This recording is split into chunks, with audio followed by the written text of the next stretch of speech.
Marvel Rivals is a visually stunning game built on Unreal Engine 5, but all those shiny graphics can take a toll on your system's performance. In this video, I'll dive deep into every graphics setting, comparing how each impacts both visuals and FPS. We'll start with the lowest possible settings as our nominal baseline, and gradually adjust each one to show you what changes and whether it's worth it. I'll also share my recommendations for a competitive, balanced, and cinematic gameplay. So let's jump in.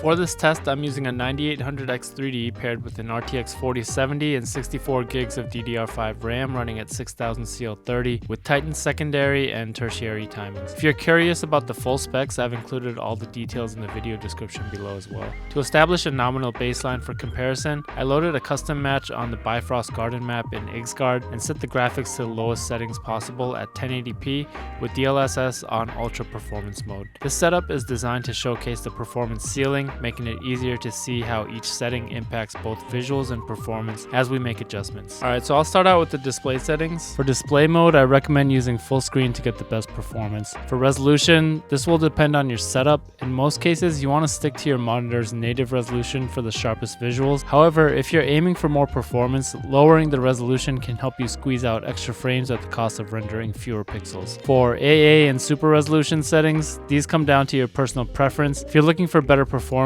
consider using one of the upscaling methods. My ranking, if you're using an NVIDIA GPU, is DLSS, FSR, TSR, and TAAU. If you're using an AMD GPU, same thing, but you can't use DLSS. Each of these methods let you choose different levels of scaling. Native is a 1:1 ratio, while Ultra Quality scales the least and Ultra Performance scales the most, prioritizing frames over visual fidelity. For frame generation, I wouldn't recommend it for this game. While it can improve FPS, it introduces input latency, which is something you want to avoid in a title like this where responsiveness is critical. It's an option, but personally I'd leave it off and rely on the other upscaling methods to boost performance because they work pretty well. Low latency mode reduces input delay and improves responsiveness. If you're using an NVIDIA GPU, I highly recommend enabling it. As for VSync, I leave it off and recommend you do the same. While it does reduce screen tearing, it can add input latency, which isn't ideal for competitive or fast-paced gameplay. Finally, I'll be diving into each graphic setting in detail throughout this video. If there's a specific setting you're most interested in, feel free to use the timestamps below to skip ahead.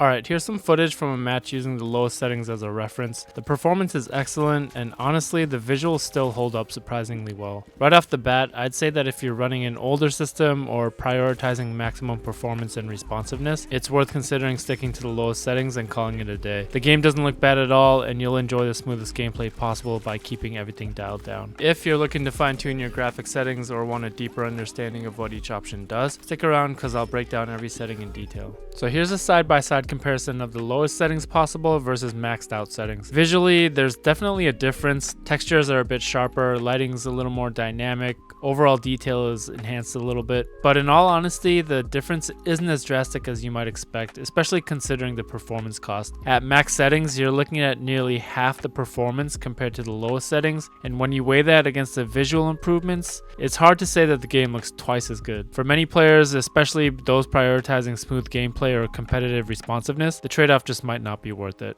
Okay, first up is Global Illumination. It controls how light bounces and spreads, creating more realistic lighting effects. In Marvel Rivals, you can choose between turning it off, using screen space Global Illumination, or opting for Lumen High or Lumen Ultra. Let's take a look at the differences. With Global Illumination off, lighting is flat and lacks some depth. SSGI adds some subtle indirect lighting and shading, while Lumen High and Ultra bring more dynamic and realistic light interactions. However, since this is a cel-shaded game, the added realism doesn't necessarily enhance the visuals for me, just makes them look a bit different. Personally, I don't find it a big improvement, but it's subjective and might appeal to some players. Now, in terms of performance, SSGI has a relatively small performance impact on average FPS, but the 0.1% lows, which can be used to measure micro stuttering, drop by about 15%. Lumen High and Ultra, on the other hand, significantly impact performance, with a 25 and 40% drop in both average FPS and 0.1% lows, respectively. Any setting using Lumen is a serious hit to performance, so I'd recommend sticking with SSGI or turning it off entirely if you're prioritizing FPS.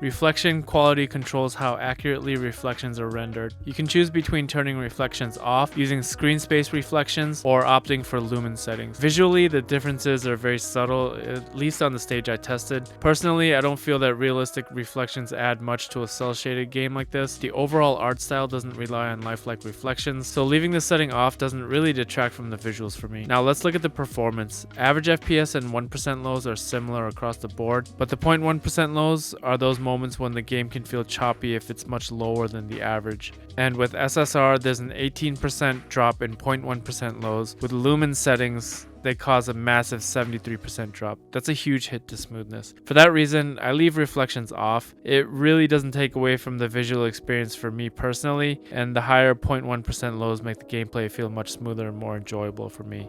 But if you're an absolute graphics junkie and you want the maximum visual possible, then just know you're going to get a 73% drop in 0.1% lows compared to having it off.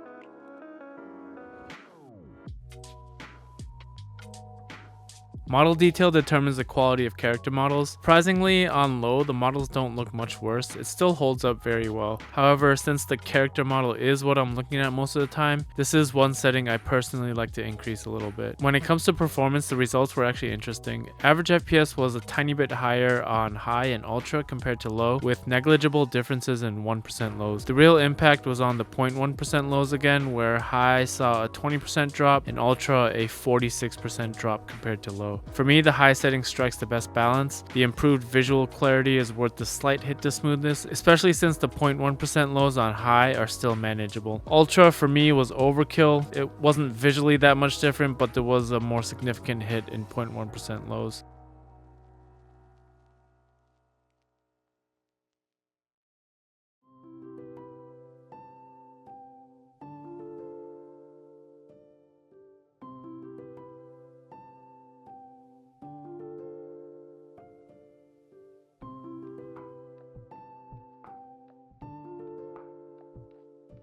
Post-processing adds enhancements to visual effects. Honestly, it was hard to notice much difference between the settings. The changes are so subtle for me that they barely stood out during gameplay. In terms of performance, the average FPS and 1% lows were again nearly identical across all settings, with less than a 5% difference. However, the 0.1% lows did drop by just over 10% on high and ultra. Since the visual improvements were negligible for me, I keep the setting on low to maximize performance. It's an easy way to gain smoother gameplay without sacrificing anything visually for me.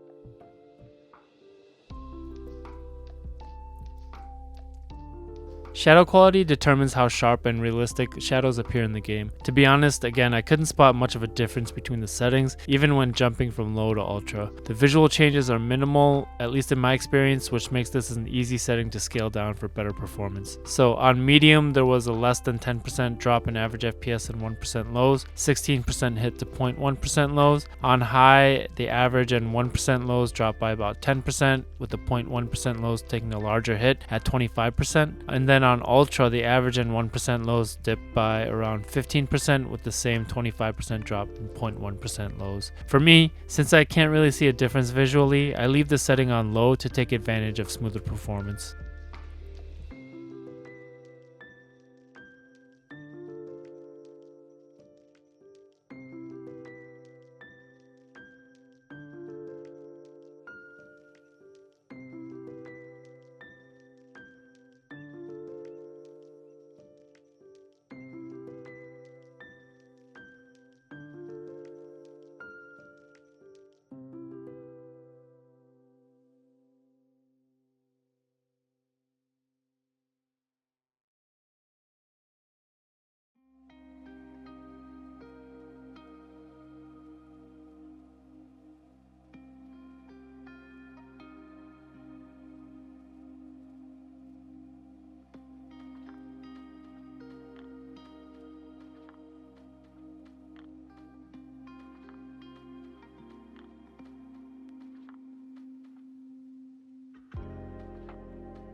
Texture detail adjusts the clarity and quality of object textures in the game. Higher settings provide sharper and more detailed visuals, making the world feel more polished. In terms of performance, the differences in average FPS and 1% lows are negligible, much like some of the other settings we've discussed. However, the 0.1% lows, the moments when stutters occur, do show a noticeable drop, around 10% for medium and high and 20% for ultra. Visually, this setting has a little bit more of a significant impact compared to others, but overall, none of these settings make a dramatic change to the visuals. It still looks pretty great with all low settings, so any of these settings are just kind of gravy on top. The higher texture quality adds some detail to the game, making it look crisper and more defined, and for that reason, I leave this setting on high when I play, as the improved visuals are worth the minor performance trade-off for me.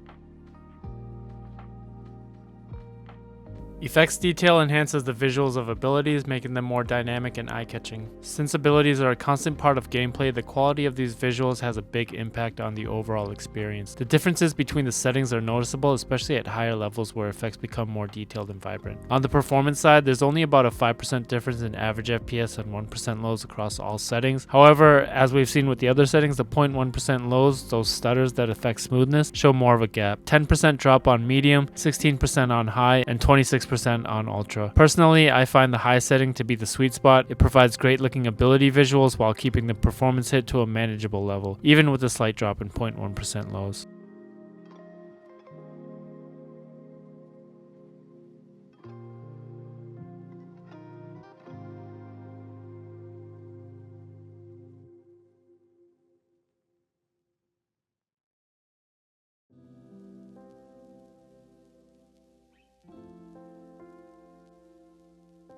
Foliage quality is pretty self-explanatory. It adjusts the detail quality of the foliage. The performance hit of this setting is similar to texture detail. Average and 1% low differences are negligible, but there are bigger differences in 0.1% lows. For me, medium strikes the perfect balance. It adds just a bit more detail compared to low, making the environment feel slightly richer without causing a significant performance hit. While foliage detail isn't a huge deal for me overall, I do appreciate the added depth it brings at such a minimal cost of 0.1% lows.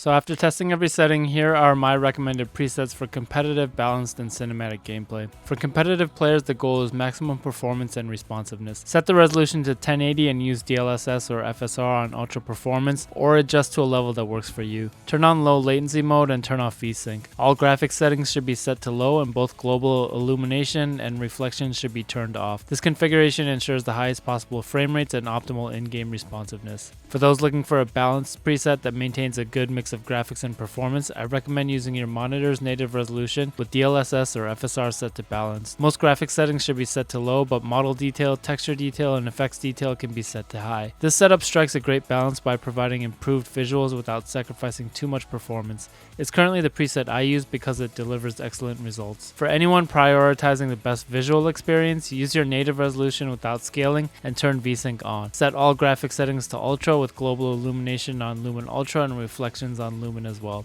While this configuration offers stunning visuals, it comes at the cost of significantly reduced performance. However, if you're willing to trade frame rates for image quality, this is the way to go for you. Alright, that's it for today's video. If you found it helpful, don't forget to like and subscribe for more gaming content. It really helps the channel out. Thanks for watching, and I'll see you in the next one.